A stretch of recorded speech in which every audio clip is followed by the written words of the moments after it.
कोल India limited के 51वें स्थापना दिवस के अवसर पर बीसीसीएल मुख्यालय कोयला नगर में प्रभात फेरी एवं शहीद स्मारक पर श्रद्धांजलि अर्पित कर कार्यक्रम का शुभारंभ किया गया।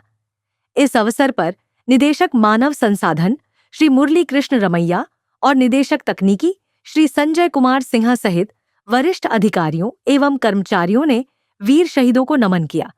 कार्यक्रम के दौरान माइनर्स की प्रतिमा पर पुष्प अर्पित किए गए और कार्मिकों को पदोन्नति आदेश भी प्रदान किए गए। अंत में सीआईएल ध्वज फहराया गया एवं कॉरपोरेट गीत का सामूहिक वंदन हुआ। बीसीसीएल के अध्यक्ष सह प्रबंध निदेशक श्री मनोज अग्रवाल ने इस अवसर पर संदेश जारी कर समस्त कोल इंडिया परिवार को 51वें वर्ष में प्रवेश करने पर बधाई दी है। उन्होंने कहा है कि 50 वर्षों की गौरवशाली यात्रा पूरी कर कोल इंडिया लिमिटेड आज विश्व की सबसे बड़ी कोयला उत्पादक कंपनी के रूप में स्थापित हो चुकी है और भारत की ऊर्जा की रीढ़ बनकर देश की प्रगति में महत्वपूर्ण योगदान दे रही है। आज कोल इंडिया का 51वां स्थापना दिवस बीसीसीएल में भी धूमधाम से मनाया गया। इस अवसर पर स्कूल के बच्चों के द्वारा प्रभात फेरी निकाली गई। साथ ही बीसीसीएल के जो डायरेक्टर्स हैं, बोर्ड ऑफ डायरेक्टर श्री मुरली कृष्ण रमैया, श्री संजय सिंह और भी अधिकारी, उन्होंने शहीद स्मारक पर शहीदों को श्रद्धांजलि दी। साथ ही कोयला भवन हेडक्वार्टर में फ्लैग होस्टिंग की। साथ ही यहाँ पर बहुत सारे एम्प्लॉयज को प्रमोशन लेटर भी बांटा गया। फाउंडेशन डे पे क्या कहेंगे?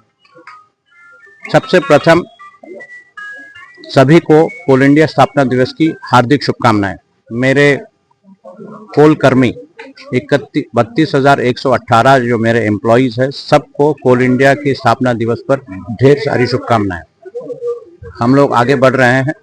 मैं आपको आज ये बताने में मुझे खुशी हो रही है कि अभी हम लोग 1055 प्रमोशंस 1 नवंबर से इफेक्टिव होगा, वो प्रमोशंस इशू करेंगे।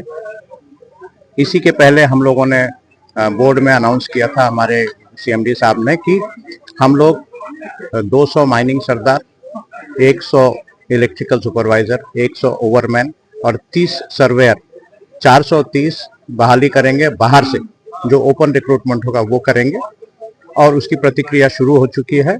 मुझे बताने में बहुत खुशी हो रही है कि बीसीसीएल आज की डेट में हम लोग जो जिस तरह परफॉर्मेंस इंप्रूव कर रहे हैं, हम लोगों ने हमारे सीएमडी को वादा किया है कि हम लोगों का जो टारगेट है, हम टारगेट को निश्चित ही 31 मार्च 2026 तक अचीव करेंगे। और सभी का साथ चाहिए। जिस तरह से आप देख रहे हैं मेरे दाहिने बाएं सभी लोग हैं, इन सब का साथ है और इन सब के साथ ही हम लोग, देखिए क्या होता है कि जब आप कंपनी में काम कर रहे हैं तो अकेला कुछ नहीं करता है। पूरी कंपनी के जितने भी हमारे कर्मी हैं, जितने भी ऑफिसर्स हैं, जितनी भी आउटसाइड एजेंसीज हैं, हम तो एमडीओज बोलेंगे, आउटसोर्सिंग एजेंसी बोलेंगे कि हायरिंग वाली एजेंसीज बोले, सबको मैं ये बोलूंगा कि सभी लोग मिलकर बीसीसीएल को आगे लेके जाएंगे। इससे कोल इंडिया भी आगे बढ़ेगा और हम लोग ऐसा कुछ कर पाएंगे हमारे वर्कर्स के लिए जिससे लोग ये बोलेंगे कि यस, बीसीसीएल कर्मचारियों के साथ था, है और रहेगा। धन्यवाद।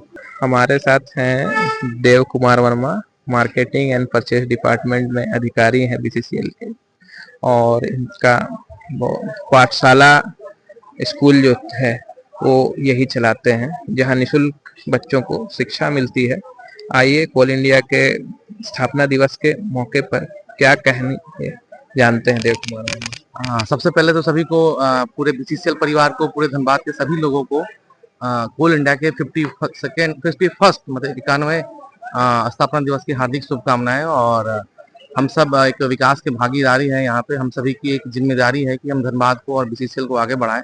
उसमें बीसीसीएल और बीसीसीएल के अधिकारी और कर्मचारियों का योगदान बहुत सराहनीय है, लेकिन साथ ही साथ आसपास के लोग भी हैं जो कि मदद कर रहे हैं। तो उन सबको आज का इस 51st फाउंडेशन डे की हार्दिक शुभकामनाएं। और समाज हित में, कंपनी हित में सभी अधिकारी और कर्मचारी काम कर रहे हैं, और सभी लोकल एडमिनिस्ट्रेशन से लेकर डिस्ट्रिक्ट एडमिनिस्ट्रेशन एंड अदर्स लोगों का बहुत बहुत धन्यवाद। हम लोग को बहुत खुशी की बात है कि कोल इंडिया लिमिटेड का हम लोग कर्मचारी हैं और हम लोग हॉस्पिटल वर्कर हैं। हम लोग का प्रमोशन सीनियर लैब टेक्नीशियन से चीफ लैब टेक्नीशियन पे हुआ है। इनका सीनियर फार्मासिस्ट से चीफ फार्मासिस्ट के पोस्ट, और इनका भी सीनियर चीफ लैब टेक्नीशियन के पोस्ट पे प्रमोशन हुआ। ग्रेड ए में हम लोग गए हैं, पहले ग्रेड बी में थे। इसलिए हम लोग को बहुत खुशी का बात है कि कोल इंडिया बहुत बड़ी कंपनी है और महारत्न कंपनी है, जिसमें इंडिया में इनका दूसरा रैंक है इस कंपनी का।